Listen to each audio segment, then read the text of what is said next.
Coming to you from beautiful Death Mountain in the mystical land of Hyrule, this is another race in the Link to the Past Randomizer main tournament, 2019 tournament here on Speed Gaming. I'm back. It's me, Cyclone. I'm back for another race this evening. I'm joined this time by Mercer. How are you doing today, Mercer? Pretty good. I'm excited to watch some exciting randomizer action. I see our runners have already picked up an item. Indeed. And we do have Oneup40 versus rdwalshv going on here. And yeah, the sword is an assured sword today. The runner, this is game number 2. So what happens in game number 2? The runner who loses the first game gets to change one of the little things in the flag set. And the runners get to start with the sword today. So yay. Other than that, go ahead. Yeah, it'll be interesting to see if that actually affects the routing any, if they go straight for escape, since they have a way to do it, for sure. And then it'll be interesting to see what item. There's always that item that tends to be hard to find. And it turns out that last race we didn't really have that, the one we just had about half an hour ago here, but it was a pretty quick seed. So this one we might have a little more shenanigans to start here. Let's find out here as we get underway. We are both starting in Link's house. We have 20 rupees in Link's chest. So, because we have a weapon, we're going to get the castle out of the way now. It just makes sense to do that. We got our map check. I saw a red crystal down in Desert Palace.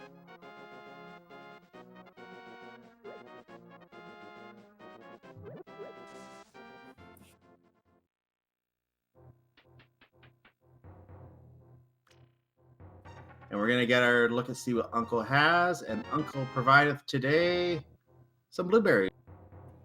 Not going to object to seeing those early. Keep you from having to look for them for Kakariko. Yep. It's good that we're able to clear out the castle in this scenario because with the sword, you're guaranteed able to clear the castle. So we can do all of the castle chests, and that increases the chance you're going to find bombs before getting to the point where you need them to blow up a couple walls in Kakariko. So but finding him right away, we didn't even have to do the castle in this case. It worked out, but we're going to get it done since we're here. We don't want to have to come back there if we don't have to.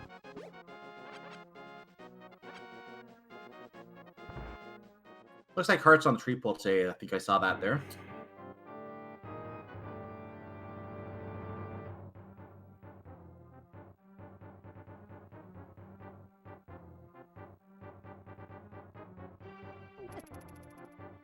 It looks like the guards are getting to Oneup40 a little bit there today. He took a sword from one of the guards. So the first item down here we have 300 important dollars, or rupees as they're called in the game. Yeah, you're never going to object to seeing that early.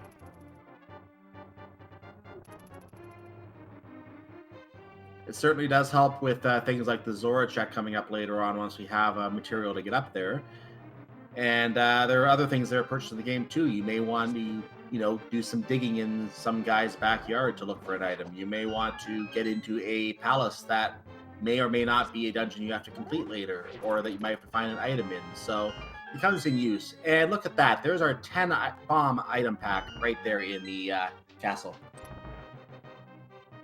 Yep, a unique item.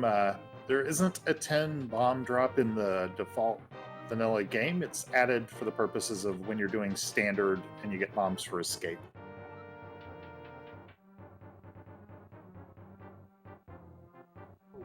And time to take out the mace guard. Takes a fair number of hits. I think it's 8 hits from the wooden sword. This green guard is coming after him. He's going to heal up just to be safe. Nope, he's just going to throw a pot. He might be looking to die to the green guard. Yep, there it is. Looks like he's going to be doing Dark Cross. rdwalshv quits out. Yep, Oneup40 is going to do Dark Cross, so he will do it in the dark. It is out of logic, but it is doable. And rdwalshv, going to leave it for later. He can get it from the back of Escape. Yeah, and for that matter, we haven't found the key yet. Might not even be necessary. If the key is there, then I would actually expect Oneup probably will continue through to back of Escape. Very possible.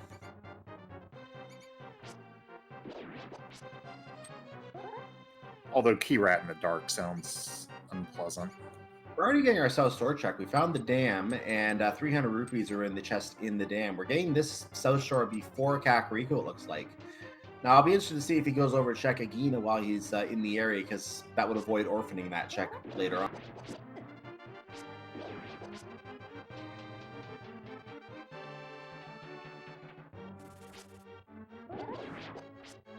Piece of heart in the sunken area, and no, he's going right to Mini Molder.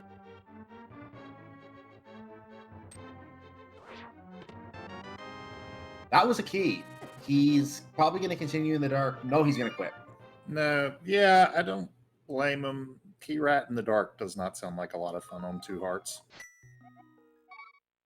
And to that perspective, he knows that he wasted his time there because rdwalshv is not going to have to open that chest.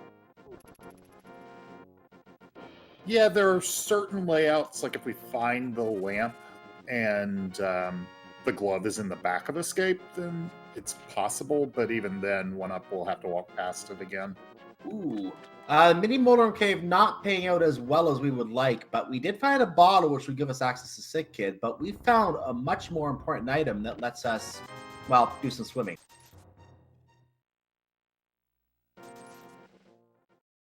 And rdwalshv immediately trying out his new footwear. Yeah, there's 4 items that he can grab right quick, including the Zora item has plenty of money. He's checking it right away. I don't blame him getting this out of the way.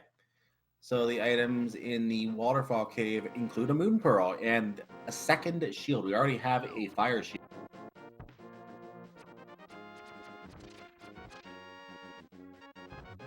And Zora's Ledge is accessible at this point. It feels weird to say that before the 6-minute point in the race, but it is. That's a piece of heart. I don't think he's going to go for that.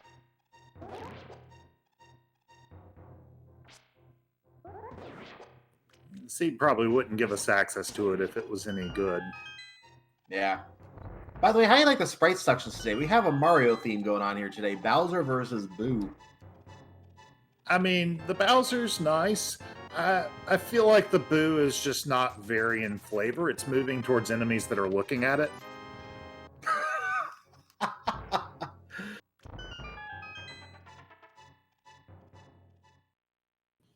I'm not sure that you like seeing that cape necessarily. They're probably going to root against seeing the lamp anytime soon. Another update on the map check. We saw the blue pennant over at Eastern Palace. I think it was a regular crystal on a Tower of Hera, but I didn't get a good look at it.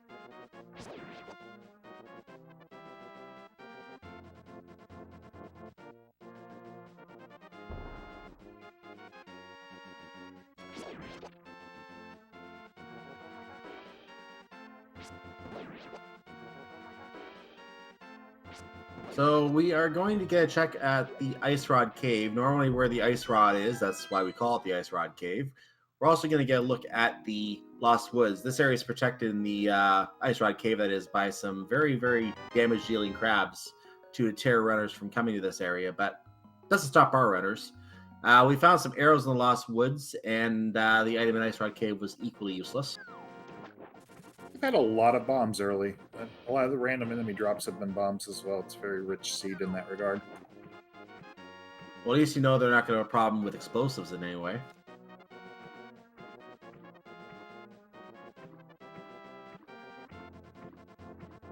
And Oneup40 is going to travel up to the Hobo location, and I don't think rdwalshv checked this yet.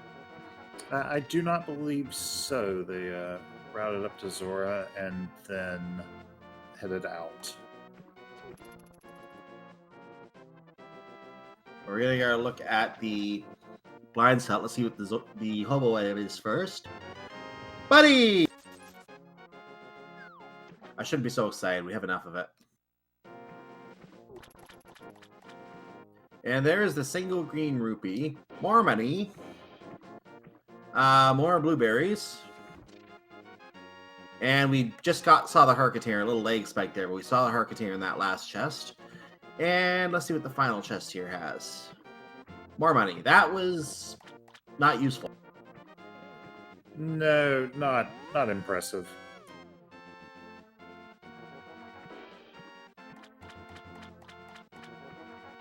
And Bowser now proceeding into the waterfall cave. I almost want to call them by their sprites and not by the names, you know? That's understandable. You've associated with Bowser for a very long time. I feel like it's like counter the 1-up name in some ways. That's kind of Mario's thing. So seeing the well, we're seeing a piece of heart there. We're seeing money. Wow, what is with the very unimpressive item loadouts right now? We did see a blue boomerang as well. Oh, there's an item we can talk about. The hammer. Yeah. That is a very important item. It does lock access to a few dungeons. It also locks access to a good chunk of the Dark World. So that is something we will definitely require. Yeah, it doesn't unlock a ton right now without something else to go with it, though. I don't know if you just noticed, but Boo is looking a little blue right now.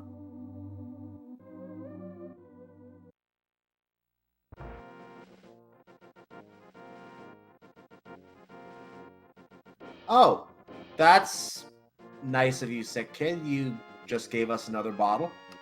Bottle locked by bottle.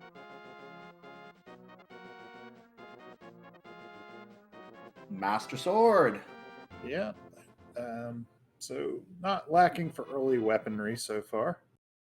I do believe in this flag set, if I'm not mistaken. Correct me if I am wrong. I believe 4 swords are still in the pool, and the 4th sword, once found, would just turn into a green rupee with number 20 to show where the 4th sword would be, correct? I am not 100% certain. I actually thought that with assured swords, it put a green 20 into the pool, but I might. That's the green 20, yeah. Early. The green 20 would replace the 4th sword. Yeah, but I'm not sure if it's 3 sword locations and then 1 green 20 shuffled, or if it's still 4 sword locations, and you would just get the green rupee if you would find butter. More important discussion at this point, we just found the book, and rdwalshv, it looks like, is going to pick it up right now. Yeah, it gets us the saddest of deserts. Definitely not completable without a fire source. Might not be able to get anything. But the way we can look at that is, if we're getting the book, we're not getting a lot of other ideas for progress. We do have a hammer, but we can't lift any of the rocks to get to the Dark World yet. So it doesn't help us right now to have the hammer and not be able to get to the Dark World. That leaves still the Light World dungeons in play. You have to look at what you can use to get through the 3 Light World dungeons, or whether you have to go through Aghanim. We don't have a lamp yet to get to Aghanim, but the irony is that we also need that lamp to get to Desert Palace. So the lamp could turn up, desert could be dry, we could be going through Aghanim. We don't know yet. Yeah, you're not going to see them do Dark Aga because until logic forces it, you might as well, try to find a glove instead.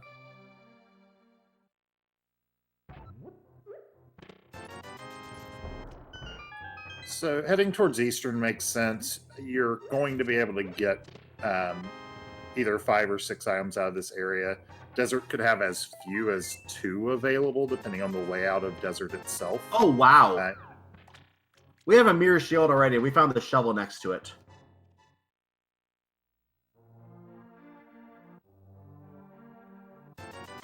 Yeah, that 12-minute mirror shield. That's something you're usually supposed to get in Turtle Rock, the last, crystal dungeon of the vanilla game. Absolutely. And the idea is that the mirror shield is supposed to protect you from those annoying, nasty lasers that you find in Turtle Rock, which actually, believe it or not, I have seen being logically required in the randomizer before. Very interesting when that happened.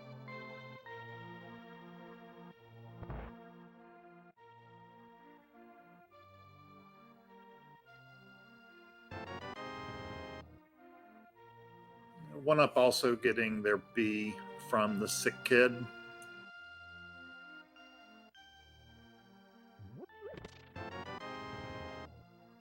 And there's a map inside of Eastern Palace, so at least we know where all the rooms are now.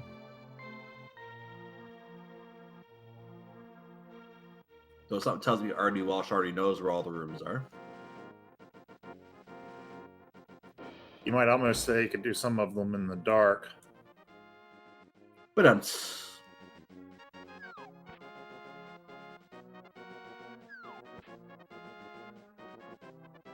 So yeah, looks like we've got 2 Light World pendants today, with Eastern and Hera both being pendants.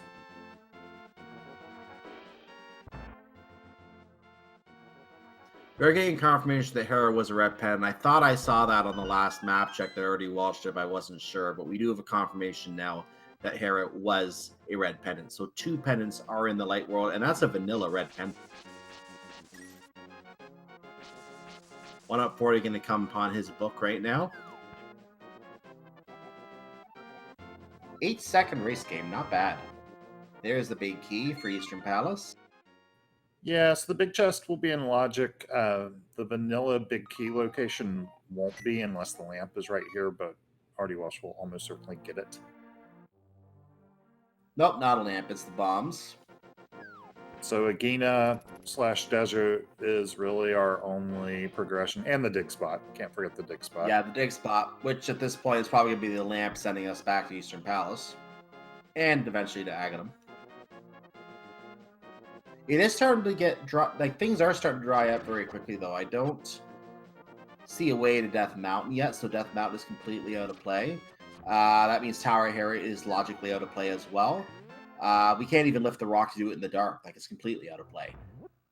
We don't have the light source you mentioned for Desert, but we can get the 2 items out of Desert, so we can still go to Desert Palace. We just can't complete it yet, unless, again, the lamp is there. And in either of those situations, or at least in the situation of Desert especially, if we don't find the lamp there, we have to find some other form of progression, because otherwise Aghanim is out of logic. Yeah, now the Eastern just comes up kind of dry, just bombs at that spot. Looks like we're about to see the dig spot. If this is a lamp, I wouldn't be surprised if Oneup goes ahead and makes the Aga play, rather than doing, a Desert you might not be able to complete. It is still a gamble, though, because you have a 5. That's boots. To finish my thought, the reason I say that doing Aghanim as a gamble is you still have enough chests available that's not worth doing it yet. You might as well check some chest locations at least. But in any case, we know that it's not the lamp, it is the boots, a different red item, and a speed run can now begin. Yeah, that makes Desert a lot more appealing, because it means if you find the lamp, you can complete it for sure. I thought that we might see a lamp there for a second on the Desert Ledge, but nope, it is just $20. If this is Boots Lock Desert, this is gonna hurt. Yeah, this will hurt rdwalshv more than it will hurt Oneup40 at this point, because Oneup40 is going right behind the Desert with those boots. He knows he's not going to have to worry about being boots locked. So this is going to be telling right here what happens with this torch. What is on the torch? Well, we're not going to that room yet. We will eventually. Big key, so the big chest is in play. Yep, could still be a totally unlocked Desert. He's not even going to check the torch yet. He does not want to know what's going on there. At the same time, if he were to find the small key here, he knows the torch is probably... Well, we're not going to know what it is yet, unless Oneup40 goes right over there, which I think he will. Well, he's going to get the small key on the torch, so it was some kind of item. That means that rdwalshv should be aware at this point that it is boots locked, because you have to only have the torch at this point. You have to get the small key. So he is on his way out. He is going to... Is he going to steal the key? I wouldn't do that, but that's a bow. Yeah, no, which is gonna... Did he not do Agena? Okay. That means rdwalshv also picked up that bow, because that was in the big chest, and rdwalshv did open the big chest. Yeah, as Chad is pointing out correctly, you need gloves to steal the key because you have to have gloves to get to the Oh, back. that's right. But and stealing the key in this situation probably isn't a good idea anyway because you have the red crystal there, so you don't want to orphan something behind trying to So find where the boots are. you need the key. You need gloves to steal the key that'll get you gloves. My head hurts already.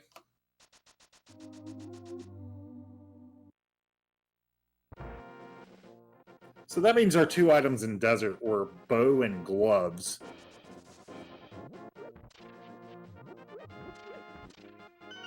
Well, that's interesting.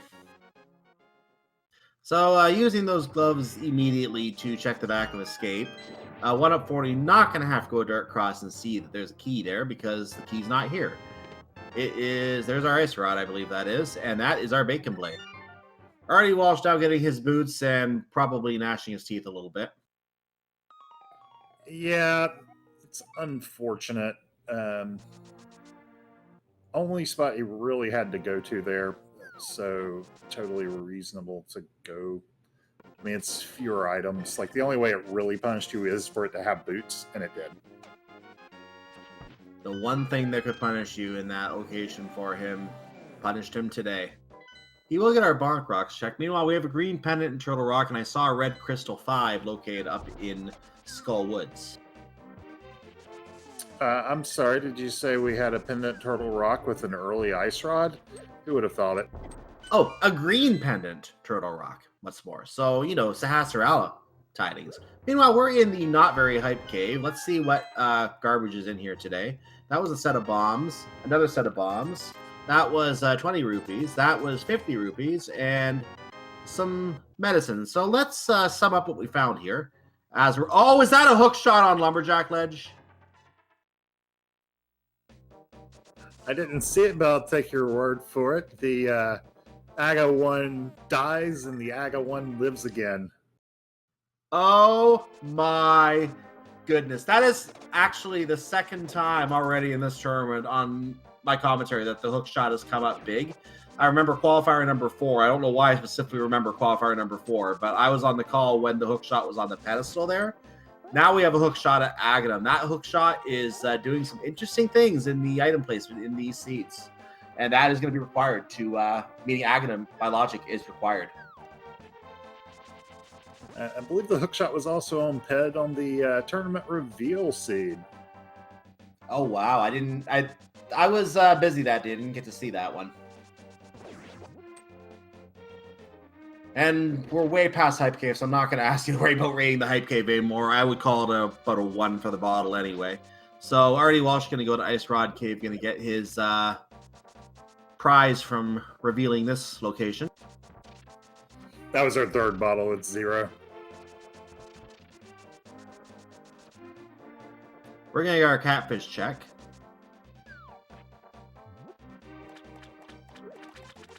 And rdwalshv has some very good information right now with that hookshot being needed. If Oneup40 does not check Lumberjack Ledge, he may put that hookshot off for a while because the only dungeon that's really, not counting Death Mountain, the only dungeon that's really impacted by that is Swamp Palace because you have to have the hookshot to finish it. While it does hinder your access to Eastern Death Mountain, you could potentially get there without the hookshot. So that could be missed by some runners. He might be heading there now, though. He is lined up. Yeah, he's going to go check it out right now. No, he's going to Bonk Rock, sorry. But then he'll check that out. rdwalshv clearing out the hobo to get the water checks finished. Yeah, this does mean this might be the rare seed where you do actually see the Dark Aga Tower climb as well. Well, we don't have a flute yet, so yeah, they would have to sequence break their way to Death Mountain. If the flute is somewhere, they could find the lamp up there by doing that. But we don't have a lot of access to Death Mountain. There's only 2 items we can actually access. Oneup40 getting the wonderful news that he's going to have to defeat a wizard. Yeah, Walsh getting funneled back towards desert. Did the checks that were available with the items, but needs that glove.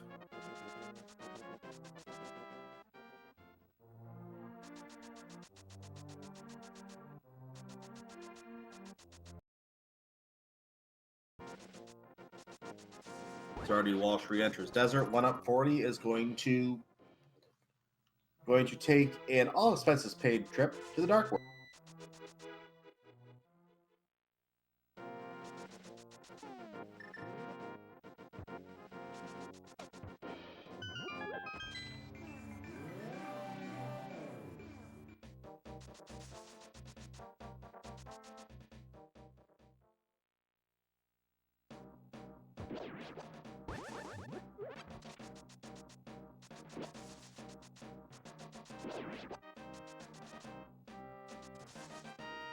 And this is going to be our first check of Skull Woods from Oneup40. He's heading up in that direction right now. So he's going to enter the cave here. He's going to get rid of a couple jellyfish. That means the Wallmaster hand is going to appear. What I mean by that is the Wallmaster hand in this room does not appear as long as all 4 enemies on this screen are still alive. But as soon as you kill some enemies, he tries to grab you.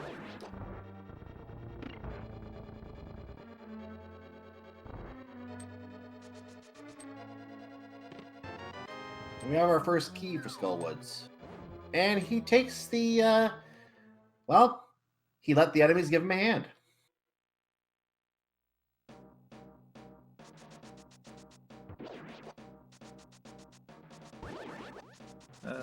rdwalshv making their way into Dark World.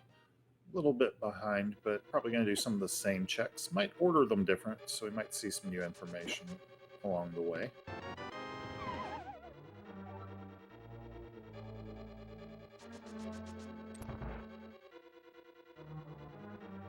Question in chat, what is the fastest an ALTTP, I think he means ALTTPR seed, can be completed with all of the right chests?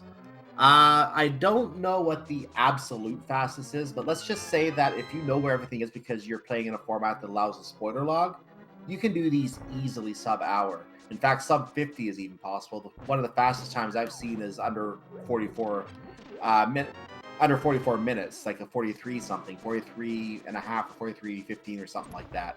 That's the fastest I've personally seen. In terms of not knowing where everything is, the fastest times I've seen are in around the 105 range. So you can do these really fast if you know where everything is, but even if you're just playing a regular rando seed and you're just guessing where everything is, you can still route things really nicely and get a really jet seed.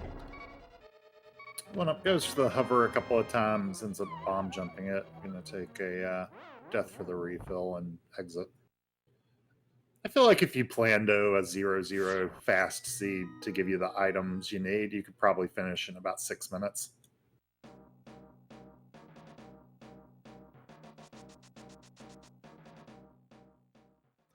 And it looks like, so yeah, we have our fire rod. Kachada's reacting to that very favorably.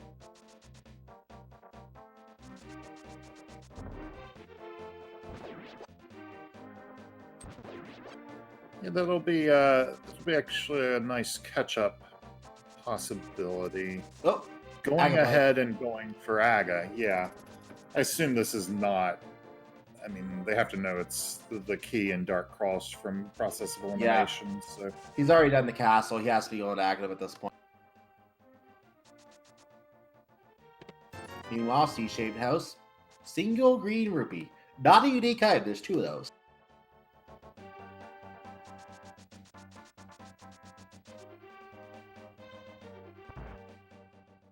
So that means we have to play Hyrule's second favorite game after we get to the 5th floor here. We'll do that in a moment.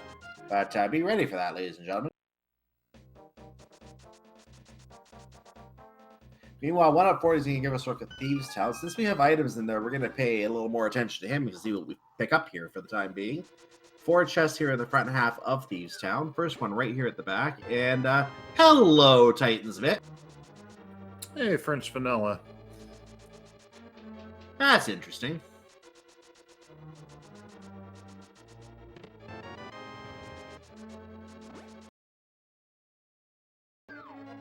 Second chest was a map, so we're going to have 2 more chests in the front half here. Has to be a big key in one of them.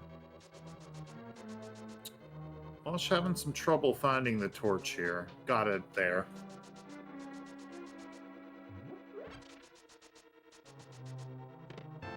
Oh, well, that was the other dungeon item. So, yeah, this has to be the big key. There are 3 items in the back of Thieves' Town and 1 small key. which is probably going to lock one of those 3 items at Thieves Town, but we have the hammer, so that's okay.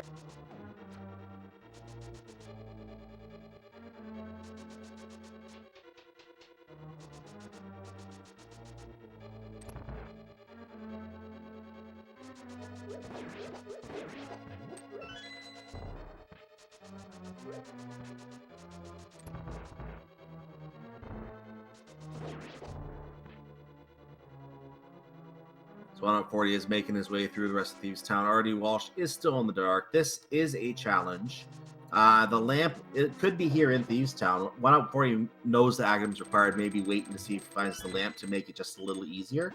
rdwalshv does take a death in the dark in Aghanim's Tower. He could have used the fire rod to light the torch in some of those rooms, but I don't know if he just didn't find the torch or if he didn't consider that option. I didn't notice that. A possibility. He had trouble finding the torches. Burned through the fire rod shots, used his green potion.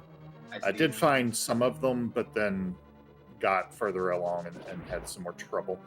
4 hearts, that's a really nasty section of the game, unless you're very practiced at that in particular. Yeah. Vanilla, you have 6 at that point. I wouldn't even try it with 4. Even if I have the lamp, I wouldn't want to try it with 4.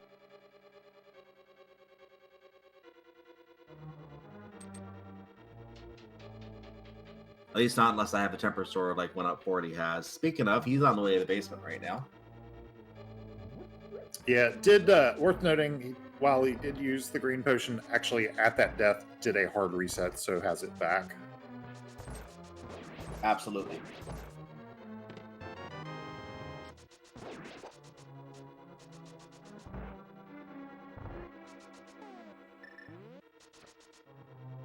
And rdwalshv doing the treasure game now. And what do you say? Lamp in the big chest? Nope, bombs. No, this feels like one of those like lamp on Trident. Well, it can't be on Trident X, but like lamp deep in Turtle Rock seeds. Very well could be, especially because Turtle Rock is a pendant.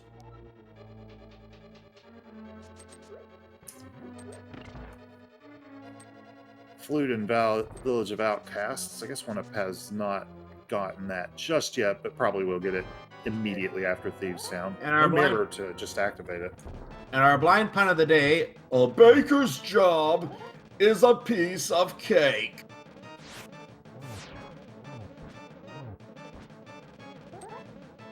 Thank you, Blind, for your wise puns.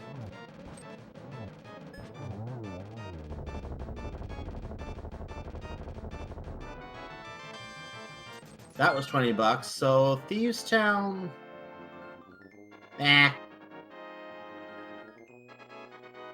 That is, however, the first crystal completed of the seed, and that will give Oneup40 a slight crystal edge, which will be immediately recovered by rdwalshv, who is now doing Thieves Town himself. I feel like the mitts were a little more than eh. Yeah, mitts are okay. We need them to complete part of the game, but other than that,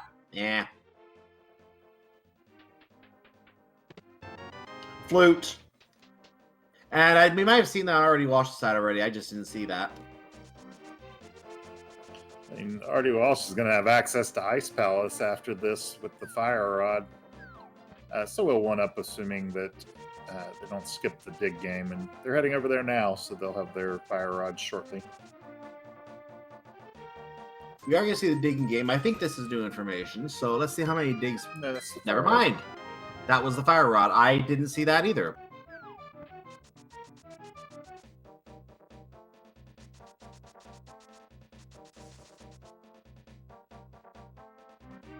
rdwalshv makes his way up to the sunshine room.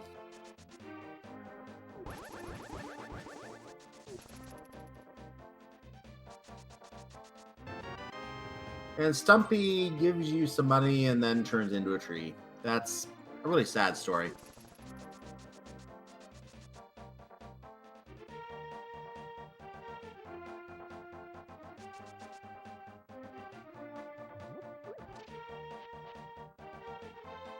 But yeah, I'm guessing Ice is going to have something, because anytime you get access to Ice early, it always has something.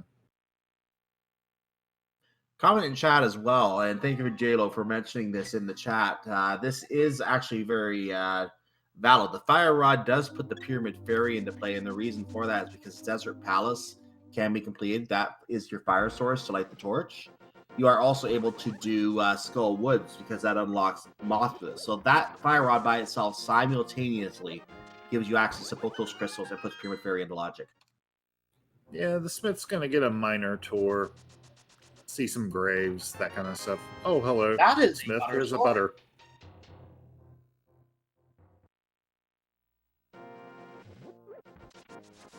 I'm not sure I've seen Butter Sword and 4 Hearts a whole lot.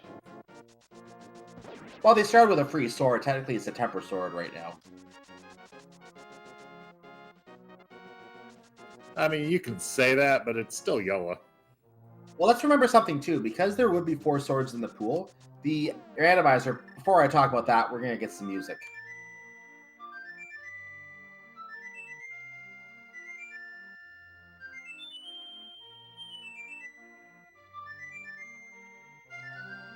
And that loosens the duck from the scarecrow. What I was going to say is that with 4 swords in the item pool, and this being an Aghanim required seed, you're still going to see 2 swords in the light in the area leading up to where you need to go to Aghanim anyway. So you are able to get, however it works out by that logic, a tempered sword before going to Aghanim, where you start with a sword like this. I believe that's how that works.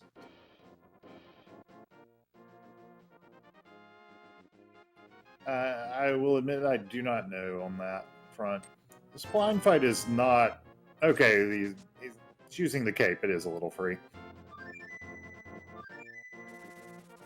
I think that was a single arrow the dwarf was giving you. Was that what I saw correctly? I was looking at the blind fight, so I missed that. But probably the only thing you would really mistake it for is the hook shot, and we know where that is. Yeah, we know where the hook shot is. I actually was second guessing myself for a second on whether that was a hook shot at Lumberjack, but I'm sure I saw the hook shot there. So I think that was a single arrow, and Chad is confirming that. All right, we're going to get an attempt at the Dark Tower from Oneup. Another lampless Aghanim attempt. Yeah, Butter's going to make some of these enemies a little quicker than Master Sword does. You're saying it will melt them? I'm not. I am above such, B- puns. I use that term all the time. It's not even a pun.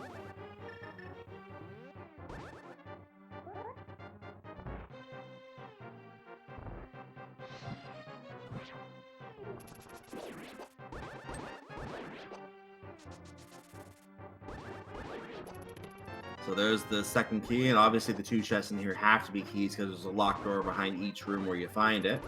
The light goes out, but Oneup40 is going to light it again.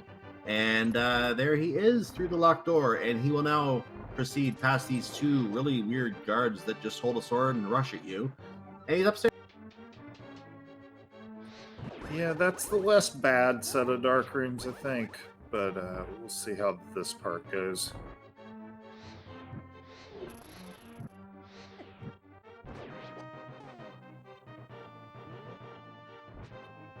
I believe also going to have the option for that green potion. Finds the torch. Okay. Nicely done. That will make it a lot easier to get through that room. He's out of there. And guess what? We still have light here. Oh, you... Ah, guard, you're rude. It should be okay from here.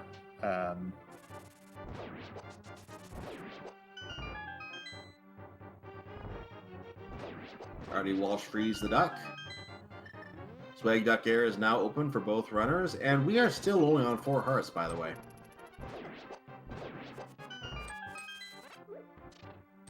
Yeah, well, we've got a little game we don't always get to play, but, bonus content tonight. How many blue balls do you think we're going to get here? Oh, it's going to be 3.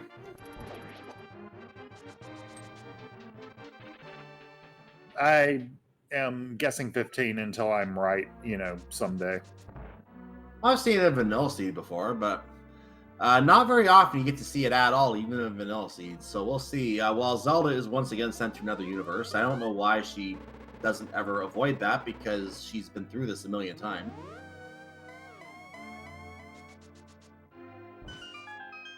Yeah, it's like 1 in 32,000 or something to get the 15. So you're going to be guaranteed one orb shot like that, and the next 3 shots are 50-50. They can either be another orb or one blue ball. And the other 2 shots can be either of those as well. So 2 blue balls. And that was a regular orb. So we are at 2 so far. Then you get a lightning crescendo. You typically want to stand up here above the wizard. By the way, don't touch him with your sword. It will zap you. It hurts. Here's the cycle repeats at this point. Guaranteed orb, and it goes back to randomness. Yeah, the Meyer shed is a bust. rdwalshv checking that right quick. 3 blue ball. 4 blue ball. And more lightning and another reset of the cycle. rdwalshv is going up to Death Mountain, by the way, as we got our 5th hit on Aghanim from Oneup40.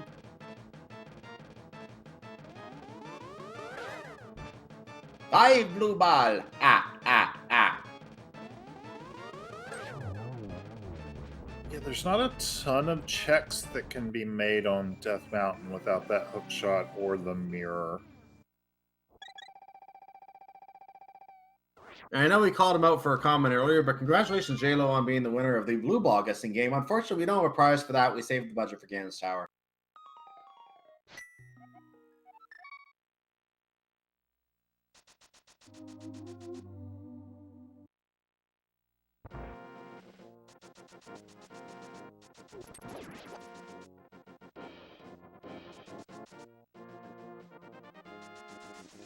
So Oneup40 is not wasting any time. He's going straight to the tree. He wants that hook shot. So he's going to rush up there. He's going to ram that tree to the ground. Get rid of that tree. It's gone. rdwalshv going for another attempt at Aga. And there is the hook shot. And Oneup40 heads out. Well, now heads outside and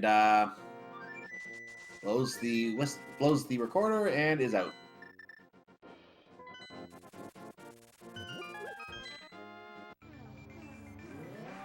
rdwalshv is on his way upstairs. He lit all the torches, it looks like. That is a very bright room. Or no, that was a regular light room. Never mind. That was the 2nd floor. My mistake. I was very confused for a moment. Meyer's shed did not produce anything worthwhile. I didn't see what the entry key was, but our tracker caught it. It was the Bombos Medallion. Yeah, Walsh had already been over there a few minutes ago. Ah, okay.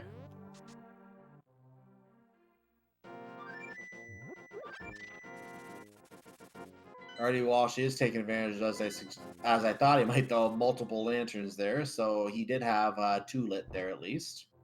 Yeah, I did see a blue goo while he was menuing earlier. He must have gone by the potion shop at some point to pick up some extra backup here.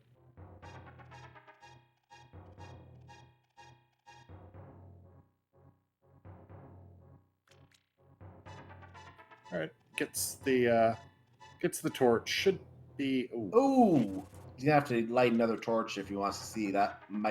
He did it. Good. Yeah, should be okay from here. This is the room I thought he was in earlier. Okay. Yeah, there's a lot of rooms that look exactly like each other in Aga Tower. And now, there we go. Yeah, exactly the same. Just different things.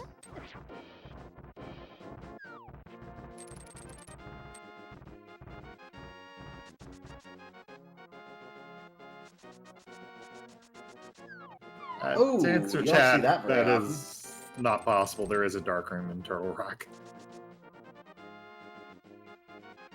Yeah, there are actually 4 different dungeons that have dark rooms in, so let's rule out the possibility of lamping Ganon's Tower. It cannot happen. Not unless you have a certain special type of seed where you can access Gan's tower early, in which case you could find the lamp behind Ice Armos. That'd be fun. I think it might actually be possible now because Fire Rod now puts Armos Knights in logic if the big key is not in its vanilla spot. But it seems incredibly unlikely.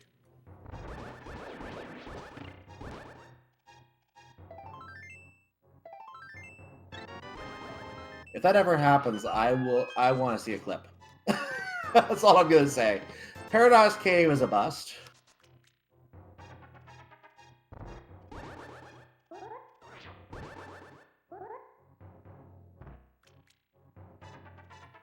Yeah, it's up there with like Pedestal Moon Pearl for things that are theoretically possible, but will probably never actually happen. You mean like Bo in Tower Room?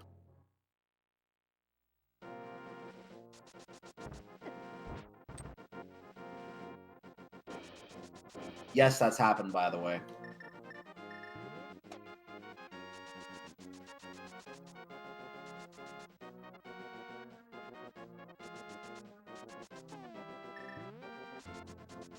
So we're getting our ether tablet check now. rdwalshv is continuing the Aghanim fight. Hold that gold sword to the skies and pray for an ether medallion. Wow, Ooh. full vanilla.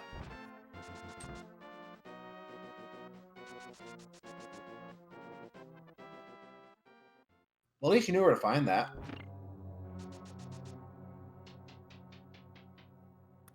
So they're hoping that that's useless, even if it is the entry for Pendant TR.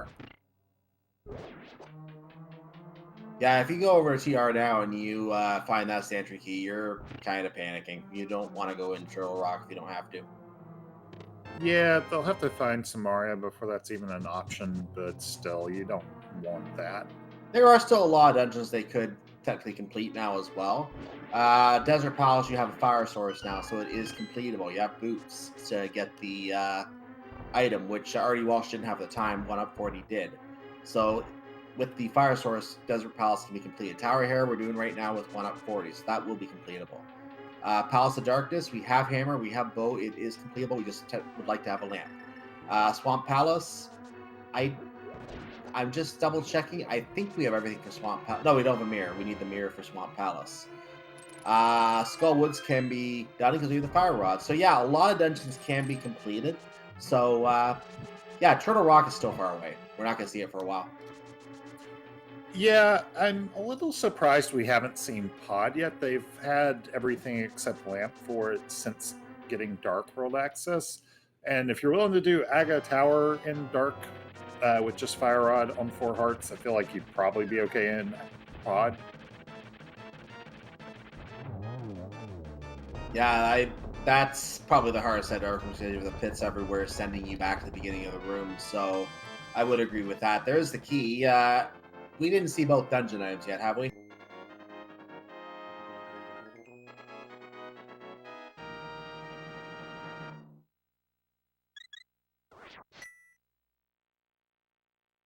I'm not sure. He's leaving, so either we did or he's gambling. According to Chad, he's gambling. I don't like this gamble. Yeah, I mean, even going in there was a gamble to begin with. It is a pendant, so I'm not sure I like going in there unless you're going to get everything. Yeah, if you're going to go in a pendant dungeon, you clean it out. You don't want to go back.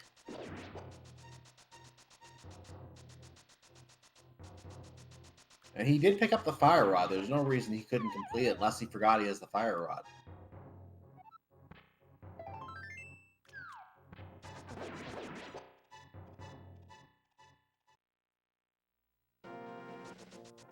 Walsh also going to head for Light Death Mountain.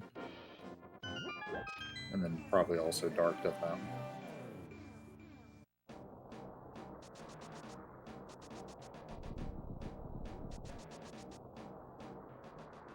There may be questions as to why I say that I don't like to play leaving the item behind in Tower Room. All it takes is missing one item in one location, and the amount of time it would take to get back to Tower Room would be minutes, like at least a couple minutes easily, and that's a lot of lost time and a lot of races in this tournament. Heck, another race on this channel just earlier today came down to a few seconds. We've had 2 ties in this tournament. We're only on day 4. We've had 2 ties in this tournament. There was a second tie? God. There was a second tie. It was not aired. It was not aired. We don't have a restream, but there was a second tie. So the time does matter. You don't want to have to waste time going back. It's just a matter of making the gambles to which ones you want to make sure you take care of. And Tower Room was one of those ones I would take care of. That's a lot of time you can lose compared to other situations. Yeah, no, I think the only items that are like a total disaster if you left it there like fully are mirror or something leading to mirror, because that makes getting back there horrible.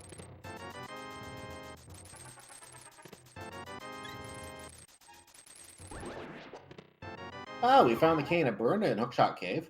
So, Brian, please check into Hookshot Cave to collect your cane. Thank you very much.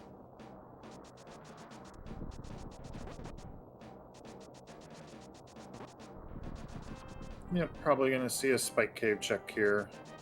Yeah, it looks like he's... Yep, makes sense. Looks right. Not a lot of hearts, so he's going to have to make that magic last to get through. He should have enough, though, and take a few hearts damage. Getting to use cane instead of cape is nice for that. Notice what you're doing with the hookshot as well. You can hookshot to the torch. When you have the hookshot out, it actually puts you in an invulnerable state as long as that hookshot is out. So he would be able to grab the torch, have a little extra time on the spikes, not be hurt, and when he takes the next hit, when he lands next to the torch. This can be used to avoid damage from a lot of enemies as well. For example, if you have a Lidl beam chasing you along the bridge to Ganon's Tower, throw out that hook shot. That beam just goes right through you. Yeah, Walsh heading into Hera now. So we'll double check to make sure that Oneup didn't get both items, and we'll see what that basement item was potentially. Well, let's just hope that he checks what that is, just so we can confirm that. I have a feeling rdwalshv probably will not leave that behind, unless chat was wrong and we actually got both items, but I trust chat on that.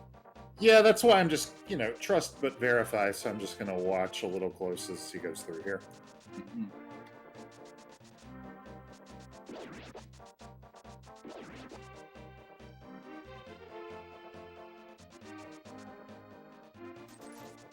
By the way, Oneup40 just going to the Palace of Darkness area gets followed by a monkey who pickpockets him for 10 rupees, and now the monkey is like, "Hey, you want in? Give me some banana money."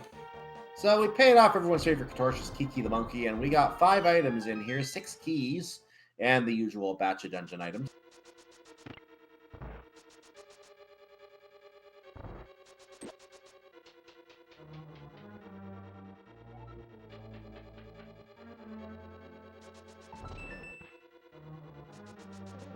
That was an interesting dash.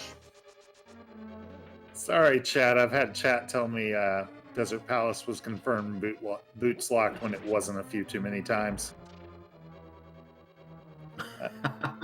So if Moldorm has the key, then there is an item in the basement. Yeah, there's an item in the basement. This is a sword. This is a Sora's shirt. I didn't think this was a map and compassy.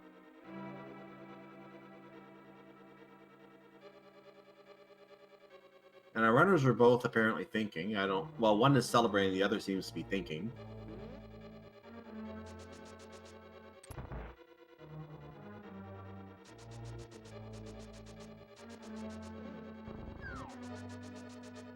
And we are going to see what this Hera basement item is. This is actually huge. This is a real opportunity for rdwalshv to catch back up on this one, because they are definitely somewhat behind right now. And of course, the possibility still exists that this could be something really dumb like the other green rupee, but we will find out when we get there. Oh, for certain, there's a lot of trash in the item pool.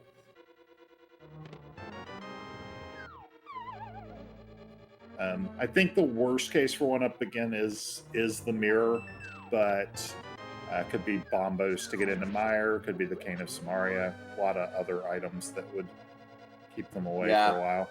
A lot of nasty things for him to pass up here, and The mirror is a really big one because that cuts access to Swamp Palace, so at least it would keep him out there for now, if that would be the case. Fortunately for him, fortunately for them, it's just bombs. And rdwalshv taking the Death Warp because again he doesn't have the mirror. That would have been nice.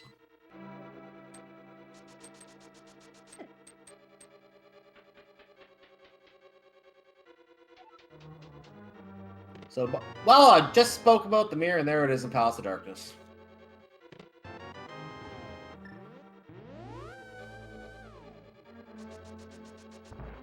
I mean, you're not going to complain about finding that here. It's one of the nicest dungeons to have it in. No looping it in with Eastern, since Eastern's a pendant, but... Unless they want to be looking for items, but I think rdwalshv did that already. We confirmed it was a bust. And I think Oneup40 went there too, actually. Yeah, I don't remember at this point if there was still an item left in there on Armos Nights, but there was nothing worthwhile outside of Armos Nights. While it would be a pain to come back to Eastern Palace, this one might be worth the gamble. Yeah, there's no chance you go in there for one item at this point. You've got ice. With that mirror, you've got swamp, and it's 6 items. You've got skull woods. Like, the only thing for our bombos and King of Samaria in terms of requirements.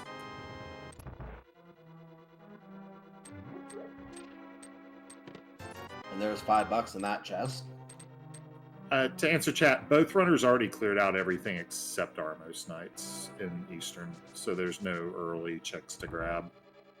So rdwalshv hitting the triangle of pegs. They have, you don't hear it, but they have to be hit in that specific order you saw him hit them in. If he did them in any other order, let's say top, left, right, for example, or top, right, left, or something like that, you would find that you get a noise, and that would basically mean that that portal does not appear. You have to leave the screen, come back, go through all the pain with lifting the rock again, and punch them in the correct order in order to access that portal. So, there you go.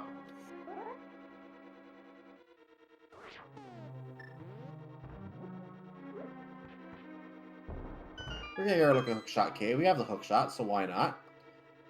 Chest number 1, we have Piece of Heart. Item number 2, we have money. Item number 3, we have the full heart container. And door number 4 contains the Cane of Burna, which we already saw all that on Oneup40's side, and I forgot that apparently. You seem to be having too much fun for me to interrupt. I think I am having too much fun, yes.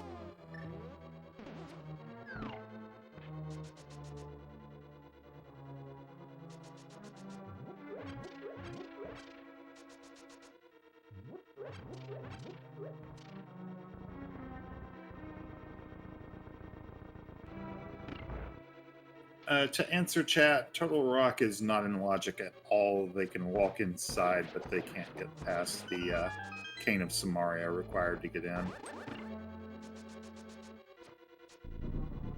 Yeah, it's kind of pointless to actually go in if all you're going to see is a path that you have to hover across.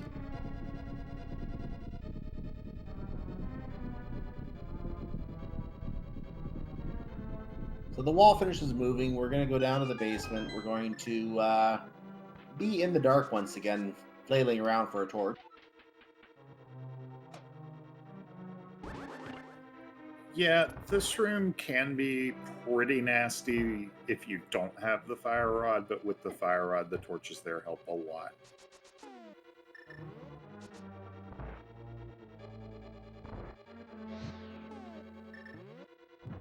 Speaking of torches,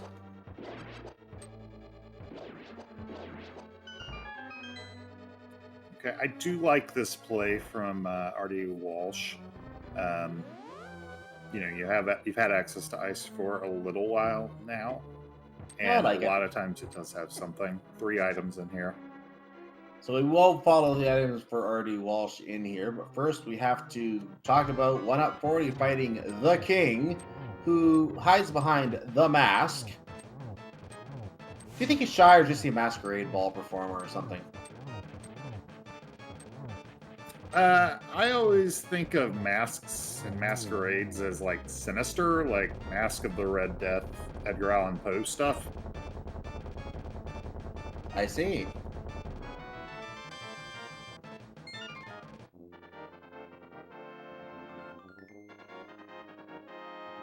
So he does pick up the crystal, and he is moving on. rdwalshv is moving to the basement. Well, not the, still, there's a lot of basements here in Ice Palace.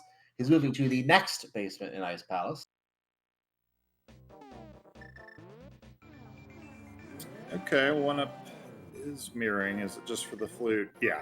Okay.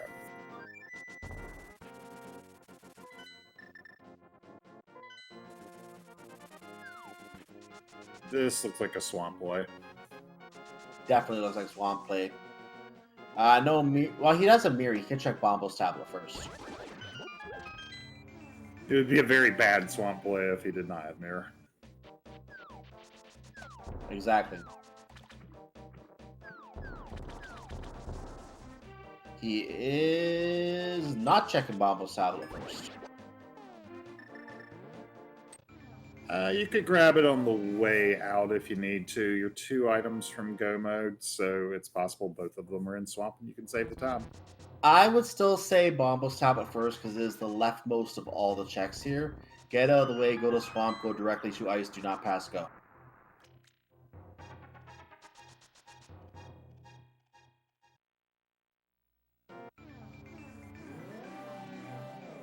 I mean, you're probably fluting to 8 to get to ice anyway, right?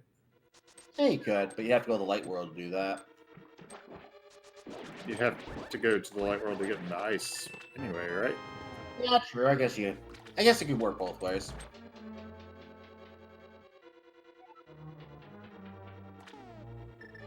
Reason I like this going to the Bombo's tablet first, though, is you get one check out of the way, and if the item happens to be there, you don't waste your time going to left side before going to the Bombo's tablet. But we did find one of those items. There was the Cane of Samaria there in Swamp Palace, first chest. All right, so we're just a Bombos medallion away from go mode on one upside. By the way, let's remember the Ether medallion was on the Ether tablet. So, Bombo's on Bombo's tablet? It could be.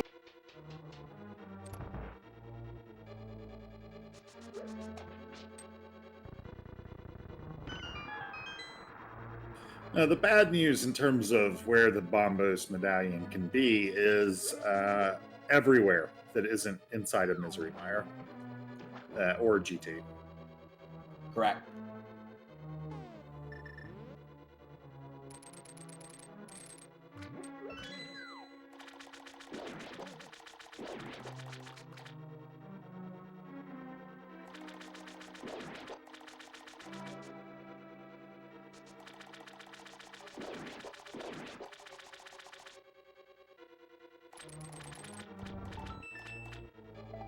That was a piece of heart.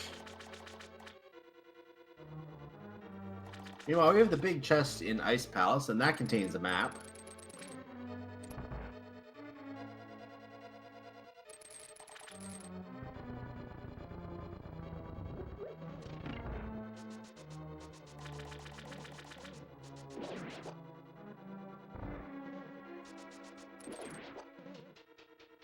Notice rdwalshv came up through the locked door. This is a little advantage with being able to do the Ice Palace bomb jump. You can push that block out of the way and fall down, come back upstairs.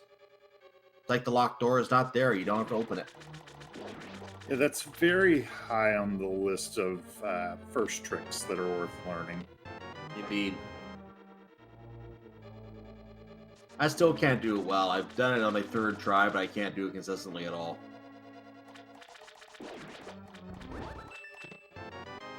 This might be wide. Go ahead. I was going to say, only seen one of the dungeon items so far on one upside. Might see them skip out if there's only one item left in the dungeon at the end of this. Ooh, that spider was very generous with the water bill was very generous with its movement. Didn't get in the way, but the other one got in the way. Oneup40 does get through the way and is now fighting Argus. A squid with a lot of Argai all over it, which is kind of gross if you ask me.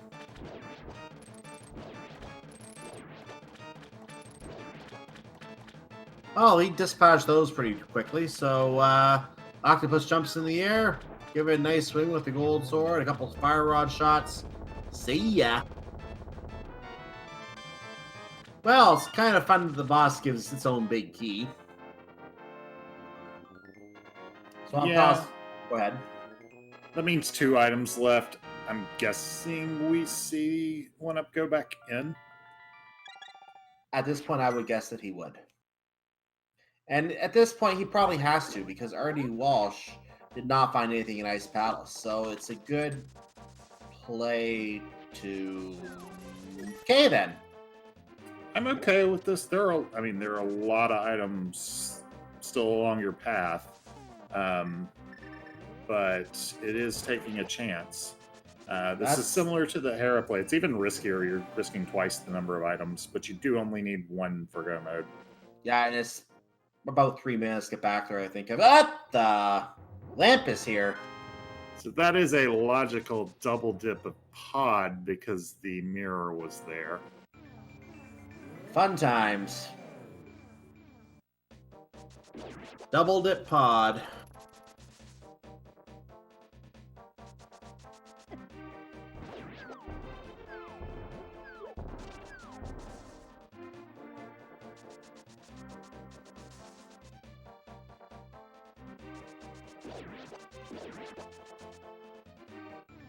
I'm just trying to think around that because Palace of Darkness, having the mirror, we had to get to Palace of Darkness, so we didn't have to go through Agam to get to Palace of Darkness, obviously, is what that's saying. Right, we had Dark World access without it. It's just to add the hook shot. Yeah. Yeah, we had to make our way over there from wherever else we went in the Dark World.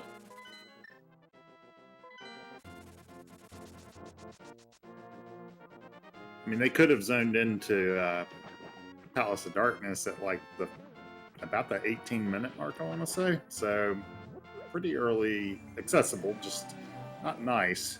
Not really that early. You could a lot of seeds you can access early. The only reason you wouldn't be able to is if you don't have the bow or the hammer, and that's really what the difference is.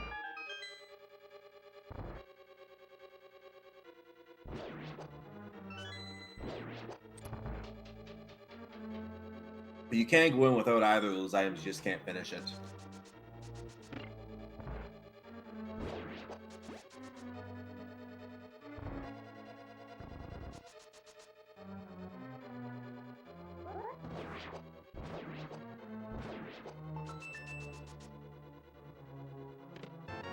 Yeah, So- our runners will probably be a little annoyed to find that lamp after having actually done 2 of the 3 worst dark rooms in the game, especially that Aga Tower climb. No, that can't be very palatable at all. I would agree with that.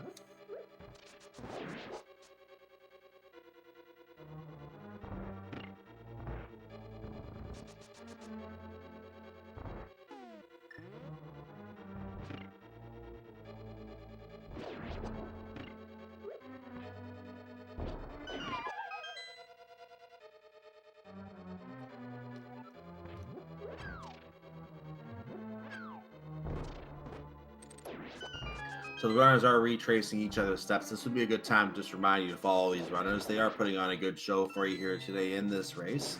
And just 2 of many races in this tournament. We have 128 people qualified for this group phase, and we're going to whittle that down to another bracket after all this. And still a lot of Zelda to play before we can find a champion in this tournament.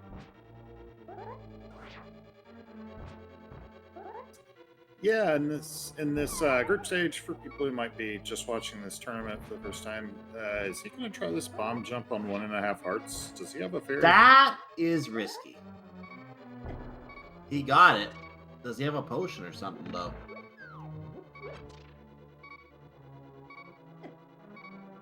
Ooh, okay.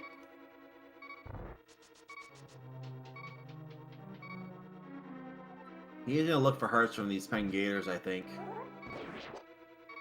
Gets 1. Got 1, yeah. Still beeping. Yeah, could have hookshot it there to try and get the hookshot item dupe glitch that you can just randomly sometimes get twice the items that you pick up with hookshot. Grabs that hard. I'm surprised he didn't go grab another couple just for safety, but I guess he's okay with 3.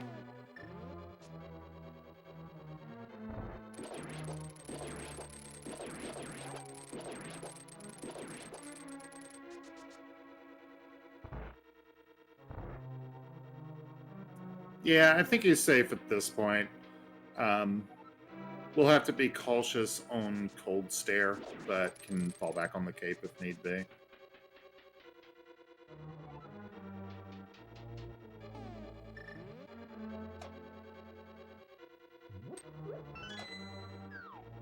And this is a chest that can be very easily missed. There's a lot of things you have to do in this room, and you might think that if you pull that tongue and open the door, you're done here. But you have to go down, find that switch, and pop it to pull the chest up. I've heard of people missing that chest on their first go at this game.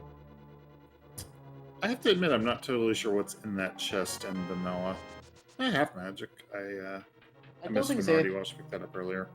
I don't think it's anything vitally important. Maybe a key or just some bombs or something. I don't know. I have to check the map to find out.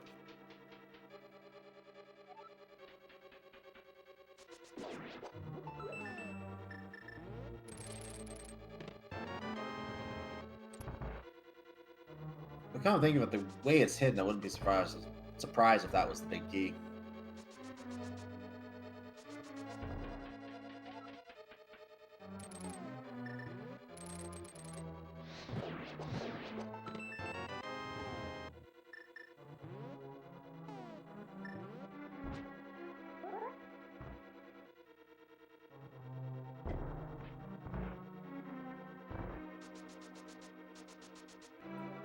Oneup40 proceeds down through the locked door. The one upstairs from that is the big key, but yeah. rdwalshv going back in to finish clearing out all the items from pod. Our runners are tied up on crystals, but rdwalshv has to do that full clear of swamp and is also behind on weapons and some overworld checks. Still might be able to keep this close if they go the right way and find that Bombos medallion, wherever it might be. rdwalshv does have a heart advantage as well, 10 hearts to 9 at this point, so slightly healthier.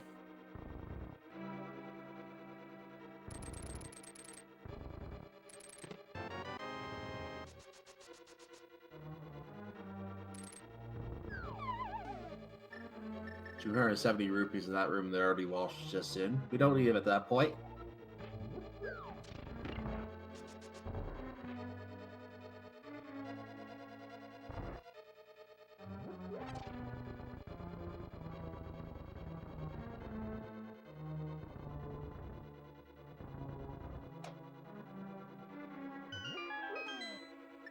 This is probably going to be a slightly faster Cold Stare fight with that butter sword.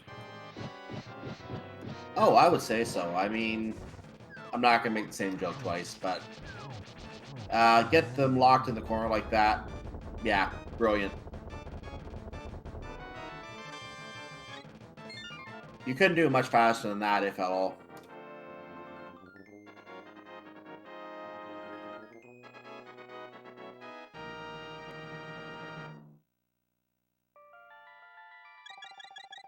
Yeah, we'll see if Oneup goes straight to Desert plus Skullwoods for...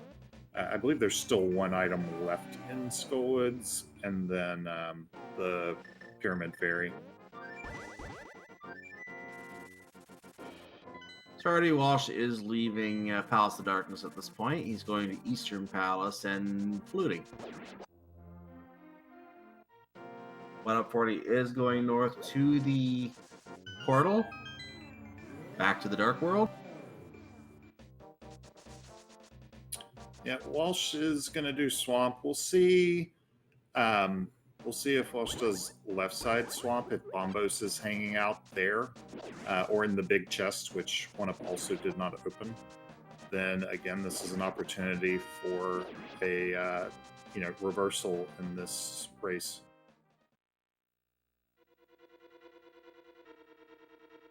And anything can happen. We've seen a lot of cases like that already, and it's only day 4 of this tournament.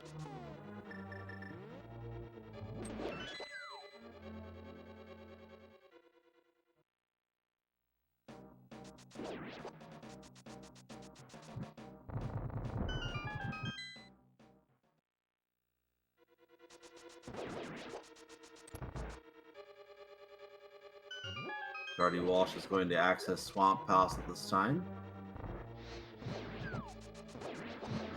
So, yeah, that's going to lead into his King of Samaria, and he'll be happy to see that, but we are still looking for that Bombos medallion. And we have a buddy sprite for 1/40. Oh, what a cute little, what was that? I looked away and missed it, I'm afraid.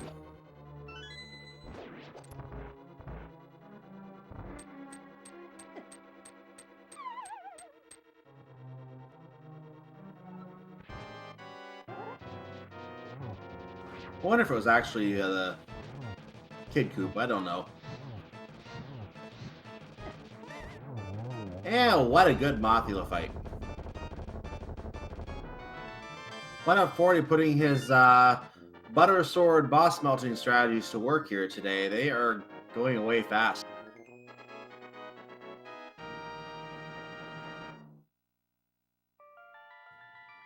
Yeah, although in the case of Mothula, it's the equivalent of Tempered Sword.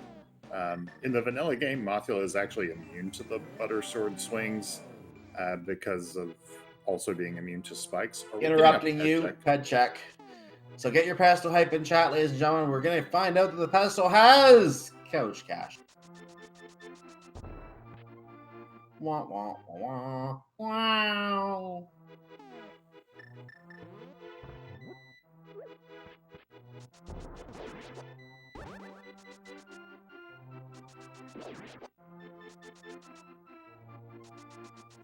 To answer a question in chat, they have done Eastern Death Mountain, both light and dark. Not gone into Turtle Rock because they didn't have the cane when they were up there. Probably hoping not to go into Turtle Rock even at this point. You know what I would find interesting? We know there's a couple items still in Swamp Palace. rdwalshv, if he goes back into Swamp Palace and he finds Bombos there, that will be huge. The question then becomes, when will 1/40 go back there? It could be too late by then. Even though he does have Crystal Advantage, it could be too late at that point. I think if Bombos is on left side and Walsh gets it, or if it's in the big chest, that will probably be a race changing. It would be race changing for sure, yes. While 1/40 does have the edge in terms of dungeon completion, there's a mushroom, by the way, that could lead to it as well.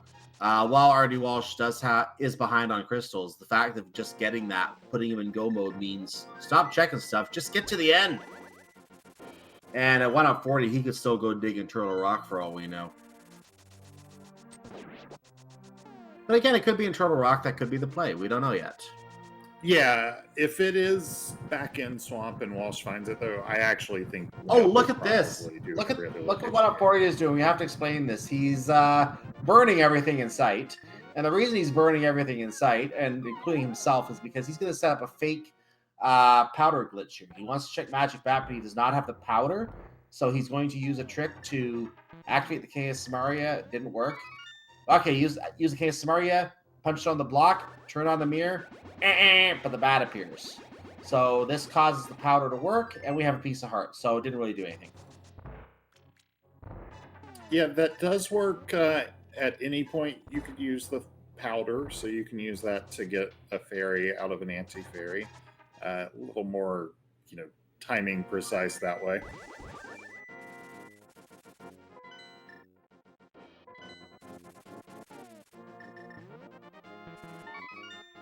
And now we're going to use that mushroom. And would it not be ironic if the powder just shows up here right now? Vanilla powder, I could enjoy that. I would enjoy that right now. No, that's the Bombos medallion!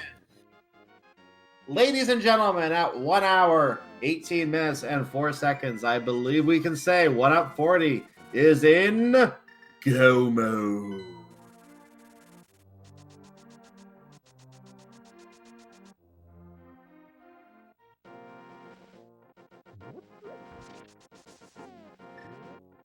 Powder might have been more enjoyable, though.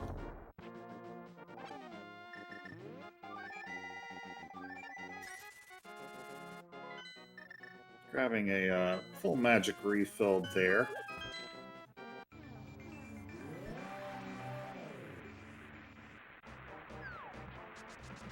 So 140, the writing's on the wall right now. Just has to go to Misery Mire. He does have a crystal advantage, so the likelihood of him losing this race at this point is somewhat low. rdwalshv has to find that mushroom and make his way over to the witch before he can even contemplate being in go mode. So that is what remains for him. Yeah, and doing left side swamp now, which totally reasonable, consistent with what we've seen so far, but not going to pay off in this respect.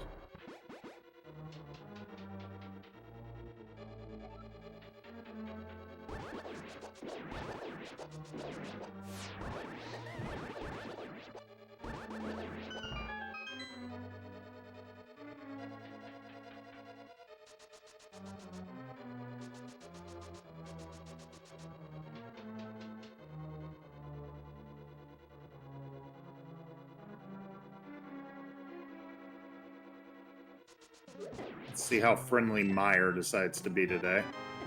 Not so far.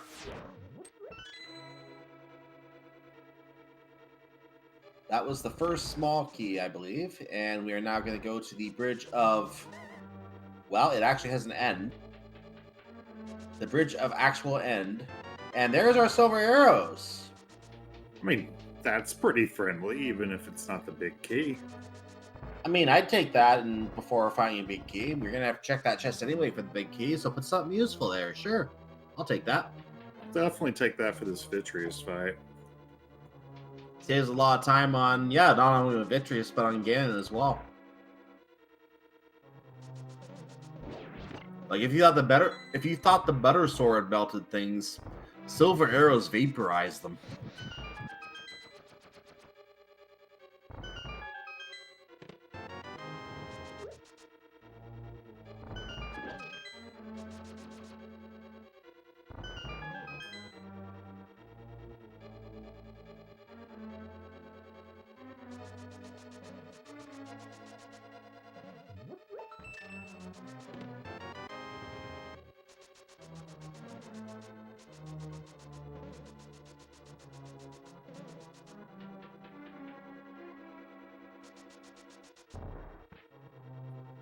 Doing everything in his power not to do cutscene chest.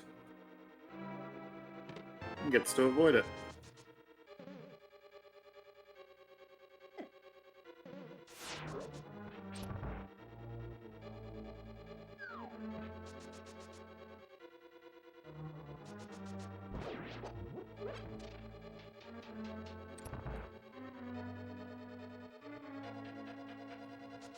So heading into the basement of Meyer. It's going to be a very quick desert as well after this, because they already did the front half of desert, which had our bow and our gloves. And pretty soon we're going to be heading up to GT.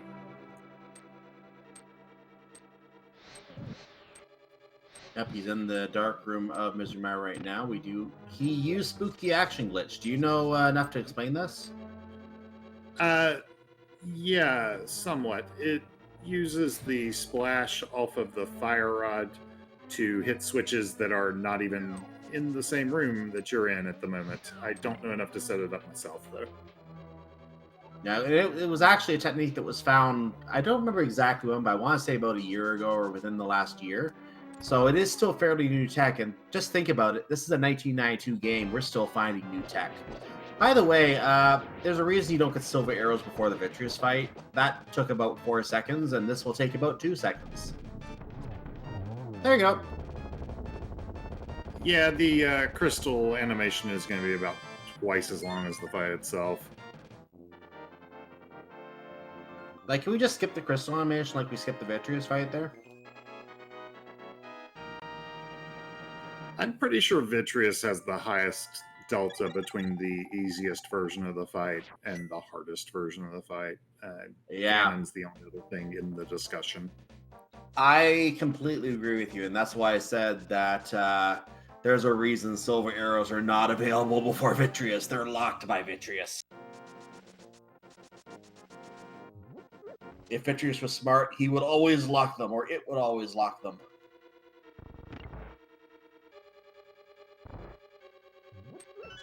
But then Ganon and his minions have never been known to be smart anyway.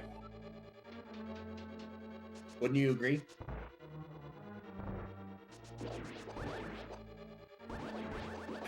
Not totally sure if I do. We'll find out later.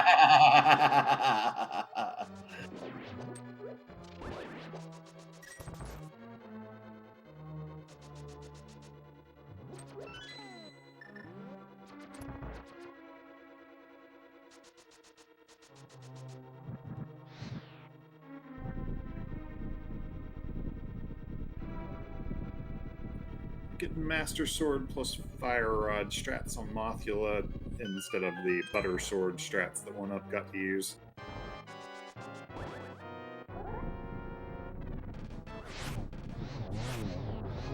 And that was a very quick Land Molus fight, and we also had a very quick Mothula fight. So we're going to get some pretty much almost in sync crystal celebrations in different dungeons. By the way, that for Oneup40, Desert Palace is crystal number 7. We are on our way to Ganon's Tower, ladies and gentlemen, and you know exactly what that means. That means it is time for the all-new, improved Ganon's Tower Big Key Guessing Game. I'm being told it was not actually improved. It's the same game as before. Anyway, we have 22 chests in Ganon's Tower, number 1 to 22, and where do you think... first of all, everyone watching live in chat, get your guesses in chat as to where it is. No negative numbers, no numbers above 22, and no decimals, please. Where do you think it is today, Mercer? I'm going to go with 21 because I keep seeing 21 in this tournament. Really? Well, I am going to go with always 11 because, well, always. Yeah, back-to-back races I called were 21, and I had predicted 22 for both of them. I've heard of 11 whenever I'm not here. I don't know why that always tends to be the case. rdwalshv doing the ped check.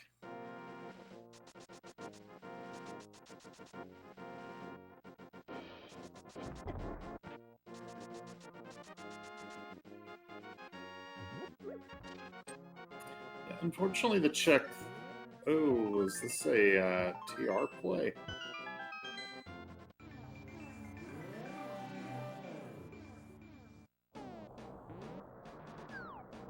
I appreciate the boldness. Might feel behind and just skipping all of the overworld stuff to go straight there in case it's there. We know it's not going to work out, but I actually like this play. Going to Turtle Rock, you mean? Yeah, if that's what this is, and I have a hard time thinking what else it could be. Well, there's not really much else he can do up here. He would have to go to Turtle Rock at this point. He doesn't have the Ice Rod. Which, of course, for all he knows, could be in Turtle Rock. But, yeah, this is just going to cost him too much time. Yeah, it's probably a pure density play. Oh, yeah. It is doing it while you have crystals you can clear, or a crystal you can clear. But you know Desert doesn't have an item, so there's no real reason to go over there. Other than to complete it. But then... it's always a gamble as to what you want to check down there while you're down there. He's going, like you said, most likely for the density play.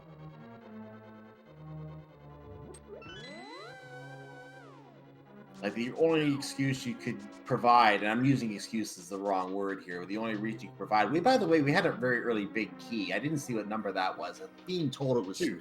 Number 2 in the Hope Room, I think is what it was. So let's forget what we were just talking about, and let's figure out who won this big key guessing game today in our chat. And if you were watching on YouTube and you guessed 2, congratulations, whoever you are, and thank you for playing.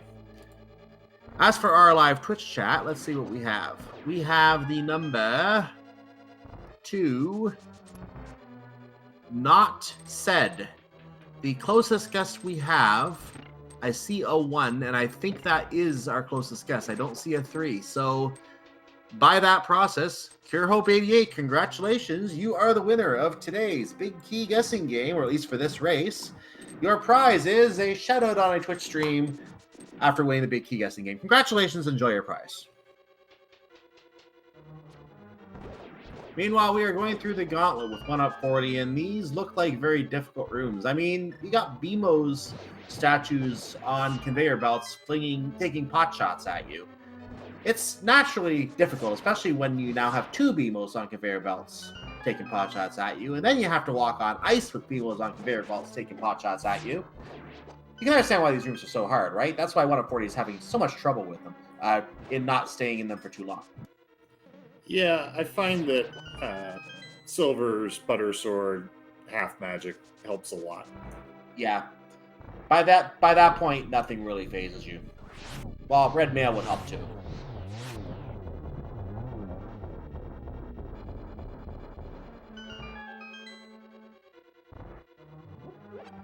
Yeah, maybe Walsh will find the red mail somewhere here in Turtle Rock. I'd actually be curious to see the Boo Sprite's red version.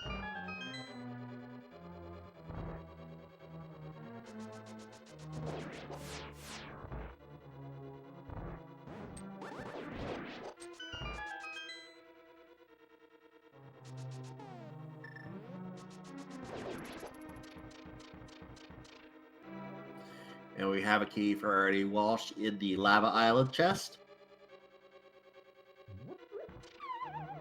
In other words, he could have stolen that key, but there was no way to know without checking it.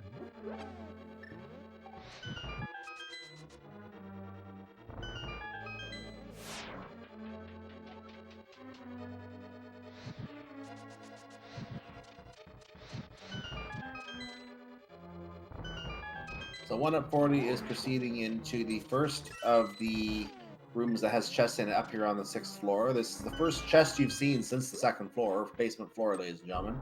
We're not opening them. We have everything we need for the Ganon fight here. Just gotta get there.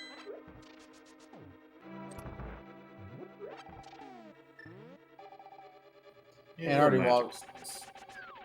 rdwalshv gonna go to Mimic Cave. And we call them mimics. They're actually called gorillas in the game. Either don't throw boomerangs anymore like in the first game. Since this game apparently takes place before the first game, that means that they learned how to throw boomerangs since this game.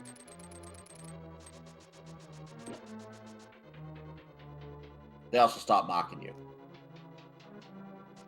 Anyway, Oneup40 goes through the hardest room in the game, in my opinion, with that last room before coming upstairs. We're now on the agonometry fight, and we're going to see 3 orbs flung at each player who's taking this fight, so he only got to fire 1 of them back. You can hit him with all 3. It is hard to do. That one actually got eaten up somehow. Sometimes you will see a blue ball instead. Did you say something, Mercer? Yeah, I've never seen, like, he didn't throw anything on that second cycle. I've actually never seen that before. I'm guessing it clipped into the wall. I've seen it a few times, and I don't know what caused it. It could have very well just clipped into the wall, like you said. He seems to have gotten 1 on every frame. That was interesting.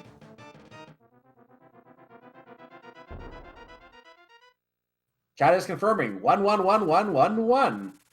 And meanwhile, it is time for the Big Pig. Now, something about Ganon. He turns into a bat. He flies off, and he likes golden pyramids because he flies into this pyramid, leaves a cuckoo-shaped hole in the top of the pyramid. We're going to land here with our friendly duck, who is finally in the Dark World with us. And we're going to fall through this cuckoo-shaped hole. Ganon has some lovely words of wisdom. And what is he going to talk about today? He talks about, do we think we're smart? Yeah, you, I'm not going to demonstrate, but I think you can hum with your nose closed. We're not going to do that because I don't want to have my head explode. So, we're on the Ganon fight. And we have 4 phases of the Ganon fight. We're already in phase 2 because the Butter Sword makes this just really quick. And that's phase 3. So the trident throwing phase and the bat phase are gone. We're now going to cause Ganon to be angry with us.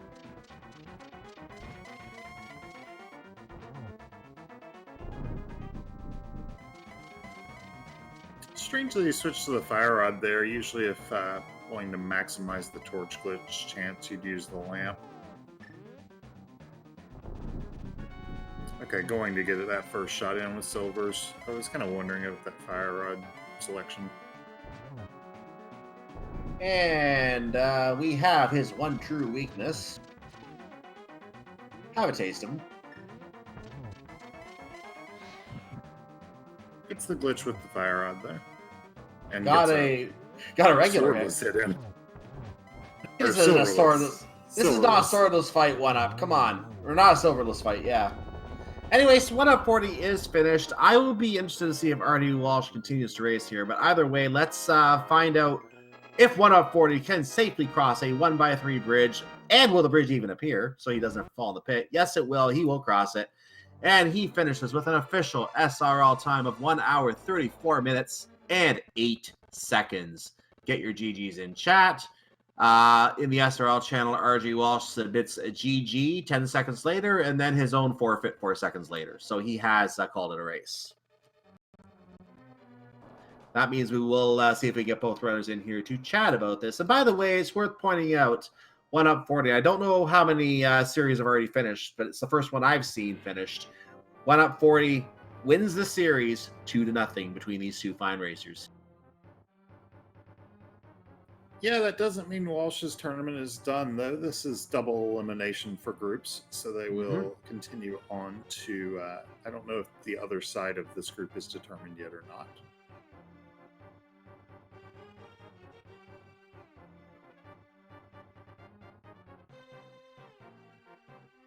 And I do see that both runners are on the waiting room. So just before we bring them in here, I want to just make sure to remind you all, stay tuned. I think it's in about 30 minutes.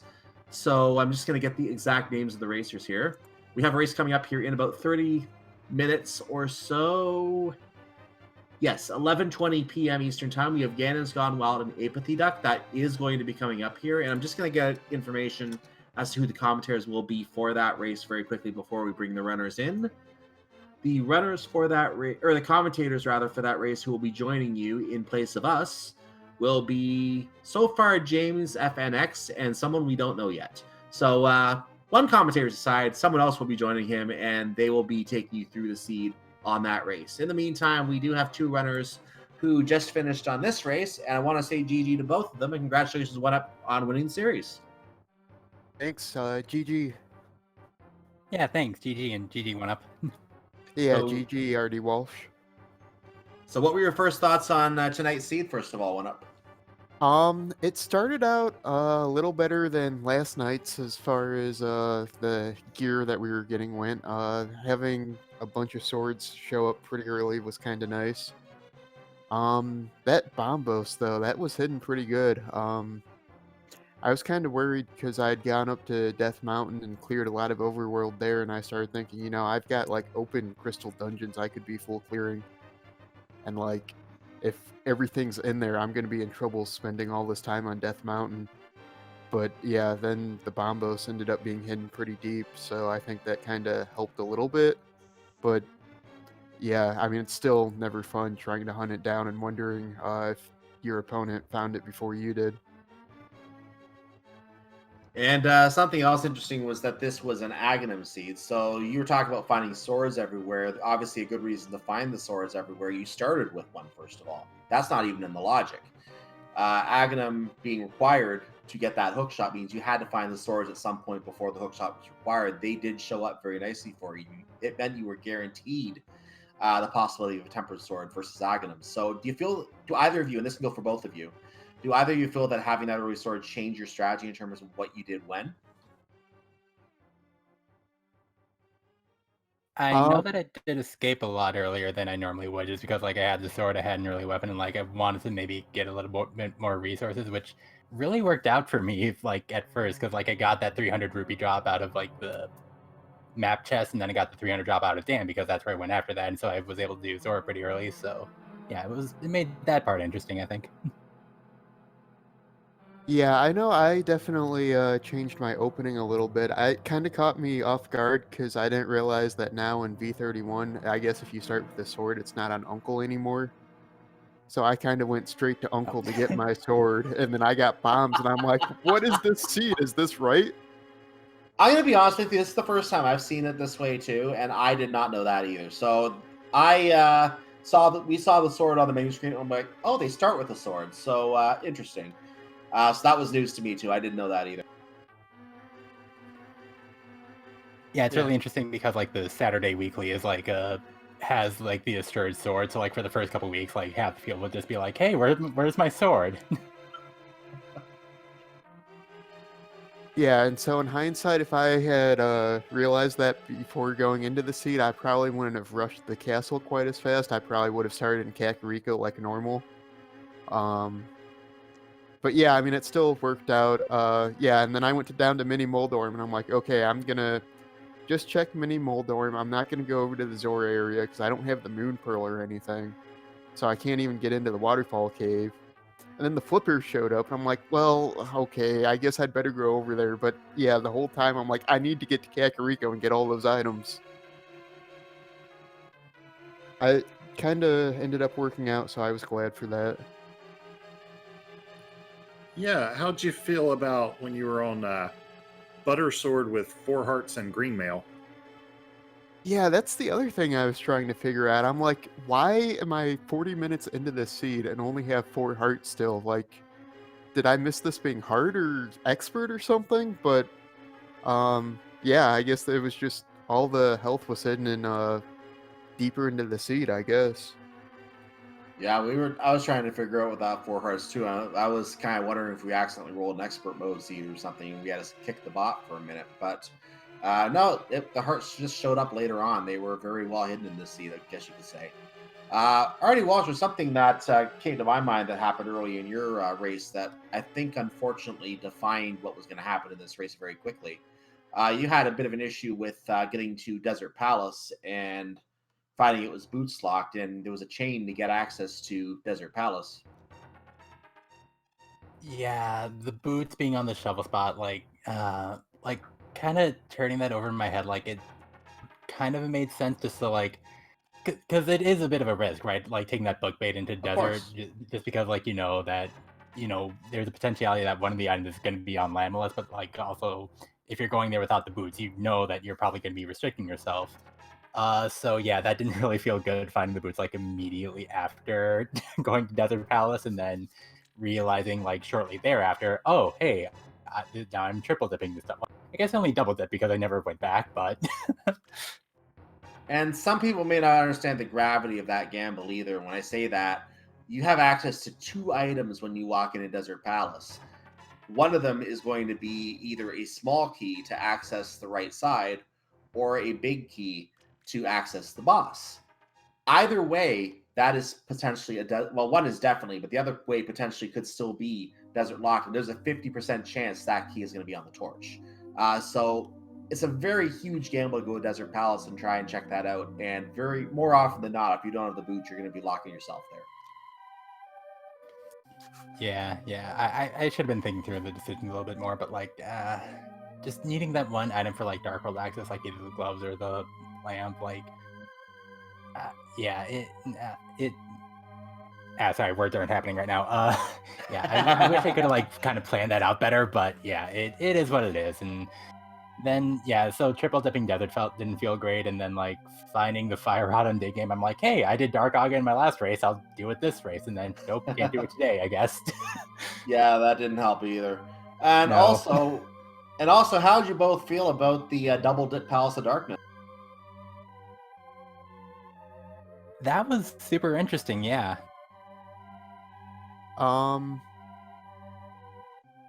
Yeah, let me think. What? The Oh yeah, lamp because the was mirror was in there, K45. and then Yeah, Mir and Cape 45. okay. I guess let's see. Oh yeah, I just remembered the lamp was mirror locked, and I was thinking it was a double dip swamp too to go technically get the hook after that. But I guess it was in 45, not swamp. So Yeah, I Yeah. was actually thinking the same thing when I like pulled the cane like out of Swamp House. It's like, oh, clearly the chain is gonna be you get the cane out of here to get the lamp out of Turtle Rock, and actually like when I went into Turtle Rock, sad face, I actually like took the hook shotless pass just because like that was so in my head, I guess. Did Oneup tell you where where it was? He ever tell you where He Bob did, was? yeah. That's Okay. very yeah, that I don't know when I actually kind of forgot about like the back of Escape, which kind of explains where the other two swords are. I tuned into the research and it's like, oh, I missed something. But yeah, like Graveyard Ledge is just yeah, I like it. I'm not sometimes I don't know. I And kind that of like was change my. Go ahead. that wasn't even for Bombos. That was for the mushroom, I believe. Yeah, and then you had to like go to the witch's hut immediately thereafter. Mhm. Yeah, or not immediately. You can check other things, but yeah, like I don't know. I kind of like take like vary my approach from seed to seed. Like sometimes I'm really thorough and that pays off. Sometimes I'm like extra gambly like I was here and it doesn't pay off. And like especially like man, this like especially like with this tournament, like there's a lot of jitters because like this is my first time making it like this deep into a tournament, like into a group stage. So like I'm kind of jittery. I'm kind of like over anxious, and I guess I'm just kind of like letting that kind of get to my brain a little bit. So yeah, it is what it is though.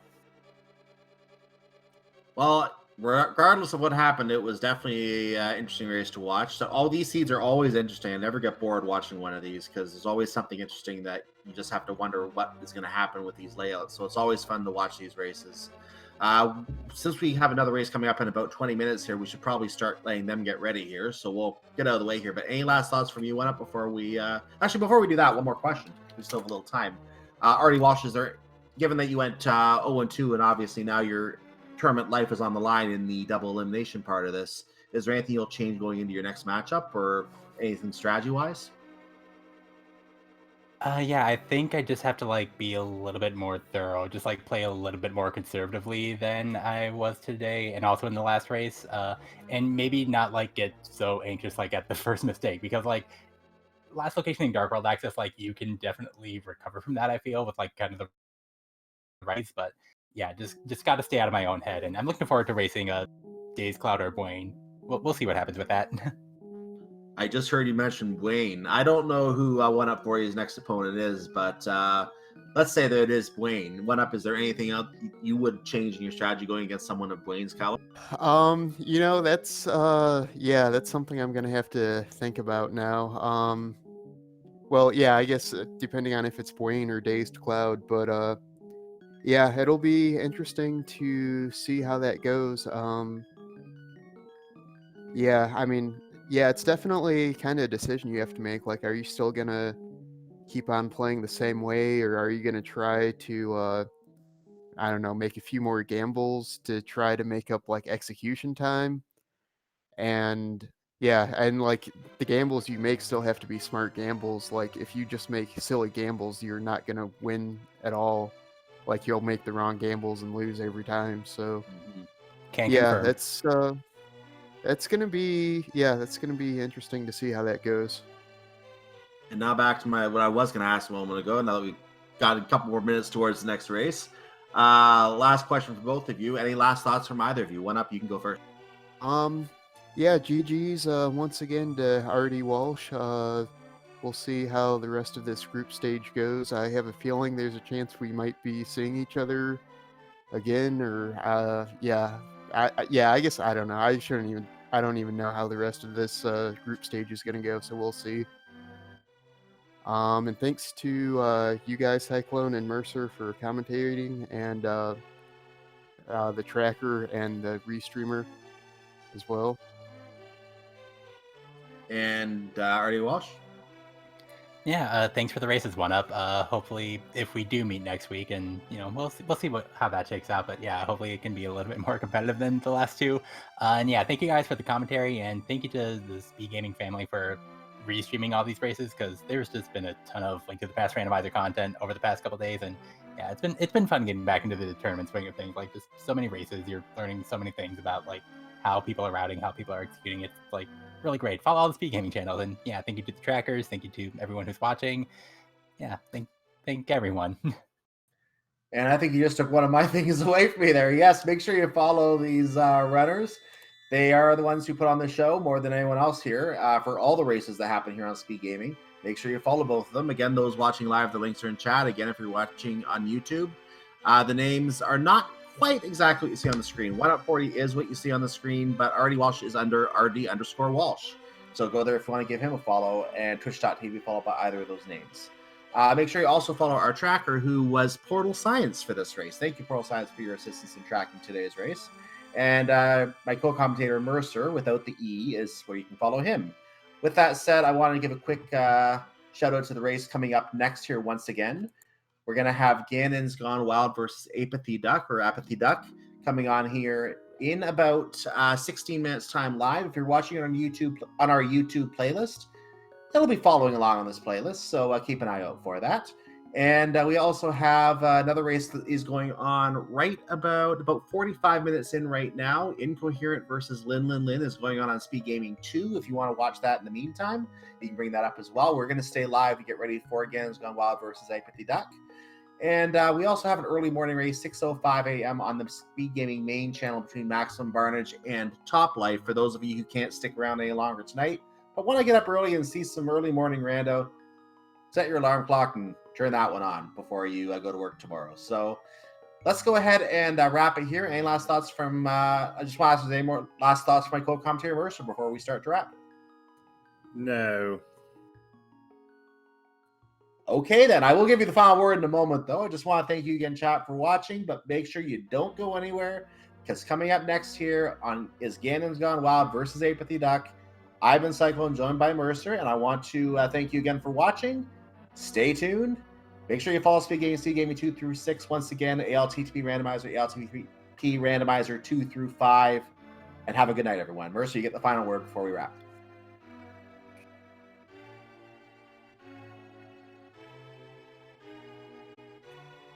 Or not. Have a good night, everyone.